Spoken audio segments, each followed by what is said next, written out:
Hi, my name is Aspen Carnes. I'm just going to talk about the mastication and deglution, which is swallowing. So I'm just going to talk about the phases that go with prepping for swallowing, what happens when you're swallowing. So first I'm just going to go over the 4 phases of swallowing. It's your oral prep, your oral, your pharyngeal, and your esophageal. So your first one is your oral prep. So let's pretend we're taking a bite out of a cracker. So your tongue moves the bolus, which is what we call any sort of like food or anything that you're ingesting into your mouth. It could be liquid, solid, whatever. So it pushes your cracker back into your back molars. So that way it can make the repetitive crunchiness like you're chewing. So that way you can break down the bolus size. It also creates saliva in your mouth as you chew, which will help in the next phase. So the next phase is your oral stage. This is the very beginning of swallowing. So the key point of this phase is definitely the effort of your tongue. Your tongue does a lot in this stage. So the tongue cradles the bolus and presses it itself against your hard palate, which is your top palate up there. As you begin to swallow, your extrinsic tongue muscles allow the tongue to push the bolus posteriorly. So then your hyoid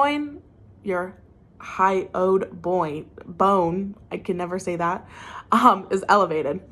And then from there, you have your pharyngeal stage, which is your third one. This one has more of a few major anatomical structures than the first 2.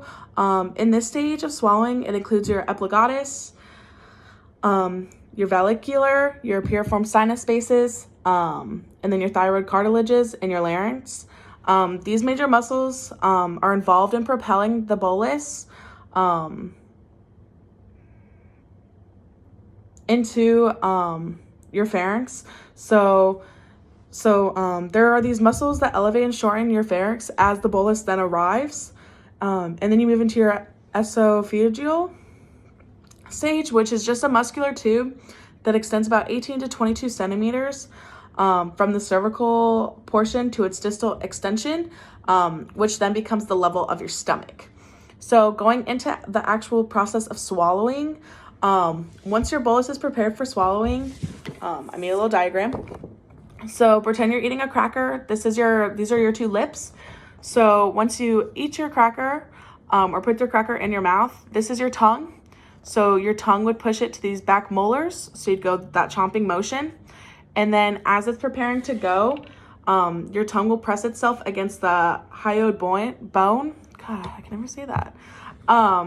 As your lips are closed. So then once your tongue connects to that bone then connects to the thyroid cartilage, which then your larynx is pulled up and forward, resting under your tongue.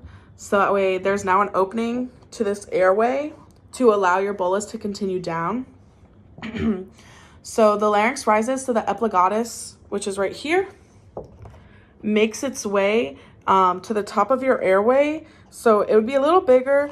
So this is meant to make sure the food the food that you're swallowing is going down the esophagus, which is this part. You want your food to go down this way instead of your trachea. So like if you're eating and you're like, like you're coughing and you say it went down the wrong tube, it's because it went down the trachea instead of your esophagus, which is where you want your food to actually be swallowed to.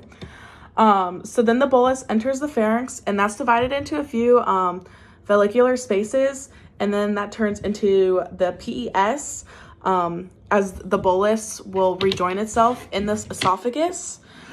Once the bolus finally enters the cervical esophagus, the structures that were active, so in the other phases, so your pharynx, your larynx, your bone, your epiglottis, the vocal folds, everything can kind of go back to its rest position. So finally, the esophagus.